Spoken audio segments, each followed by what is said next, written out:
Forgiveness is the key to happiness.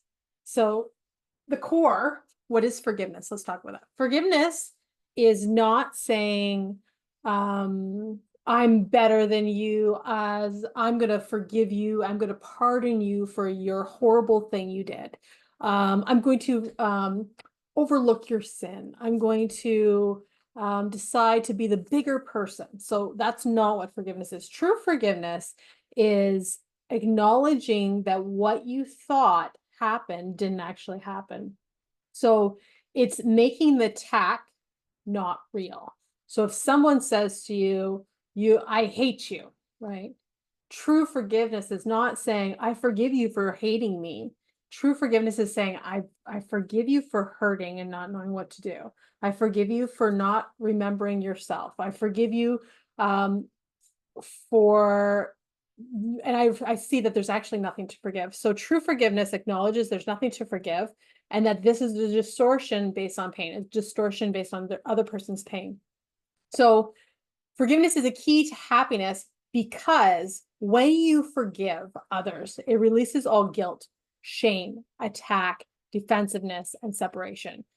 It'll give you safety, peace, oneness, and compassion for yourself and others. So this is what leads to self-love even. So when you say, wow, you must have been really hurting. I see that that was your best. And I don't want you to feel guilt or attack for what was your best. Doesn't mean we don't give boundaries and correction, but you're not attempting to guilt or attack them.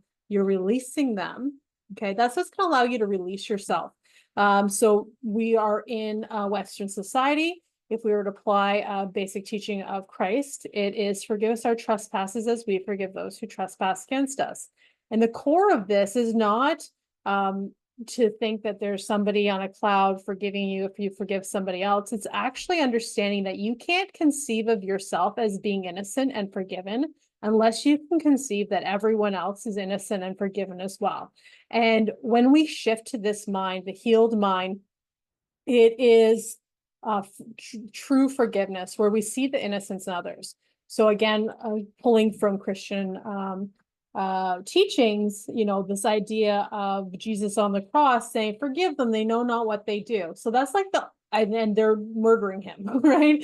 That's the ultimate forgiveness. So forgiveness is not seeing the attack. It's not seeing what the other person did as wrong or bad. It's rather seeing past that and seeing these people are hurting. This person was hurting. This isn't about me. This isn't personal. So not being forgiving is attacking, defending, shaming, wanting them to feel guilt, to be punished for what was their best, and not seeing it as their best, but rather seeing it as something that deserves attack. You cannot attack anyone without attacking yourself. So when we release this and we truly forgive others, this is what's going to stop you from hating yourself, attacking yourself, telling yourself you have to be perfect or else you're not enough. And it doesn't mean that we're not still trying to make things better and to be our best version and be the most loving person that we can possibly be. But you can do that without self-abuse. And other people you'll find too, as you shift this way of thinking, you'll find those around you, including children, when they're not attacked for what is their best will also improve. So your capacity to be love in the world is going to come from your remembrance that you're lovable. We can temporarily change behavior for others or ourselves through attack, but it doesn't last because innately we all know that we're innocent. So think of any time that you've ever done anything less than loving. Anytime. I'll give you a second. Okay. When you did that thing that was less than loving, it was because you were hurting and you didn't know what to do. You're feeling unloved. You're feeling disrespected. You're feeling not capable. There's a feeling there at the core that was this thought, I'm not enough. Okay. That's why you acted that way. But in truth, you weren't bad or wrong. That was your best in that moment. Was your best okay? No one's saying that. Your best is not, it's not okay to punch somebody in the face. But if you did do that, that was your best. And you are still enough regardless of what your best is. When we see past the behavior and we actually look past that and see the hurt that other person had, and we give correction, we actually help them to move out of the hurt so that their behavior can improve. Same thing with ourselves. So saying to a child, instead of yelling at the child, don't hit Billy, going to the child and making eye contact and saying, you must be hurting to hit Billy. Can you help me to understand? I love you. You're always enough. And that's the energy that actually helps shift the child to remember themselves and behave in a loving way. This happens with adults too. This happens with me and you as well. So happiness is being in non-resistance, okay, and being in oneness.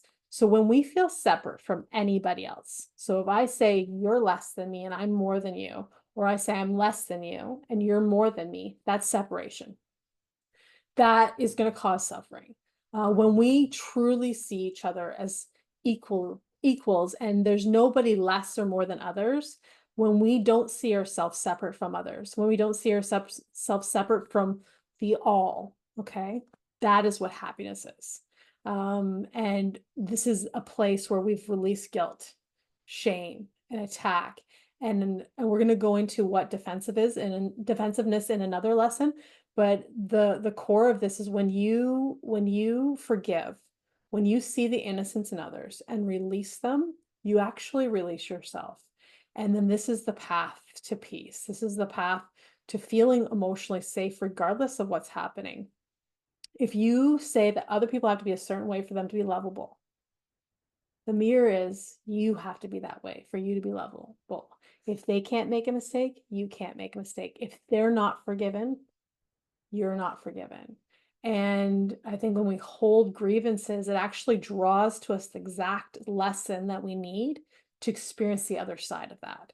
So if you hold a grievance against somebody for lying, the situation will come up in your life where you'll be put in a situation where you lie because that is your best. And then you're going to have to be faced with that guilt and the shame. But the truth is that we're always doing our best. And even though the behavior of lying or cheating or stealing is not okay, and it deserves love and compassion and boundaries, at the core there, that's a hurt person that's hurting, and they don't deserve attack. So this is the path to peace. This is the path to happiness, releasing all your grievances in your life. So down below, there's going to be a little exercise. I want you to look at who you're holding grievances against. Who have you not forgiven in your life? Because that person, if you hold one grievance in your life, that's what's going to stop you from healing completely. Because you cannot love yourself completely if you believe one person's deserving of your attack. Because in that of itself, you won't be able to conceive that you're forgiven and that you're innocent and that you're lovable. If you believe one person is not lovable based on what was their best.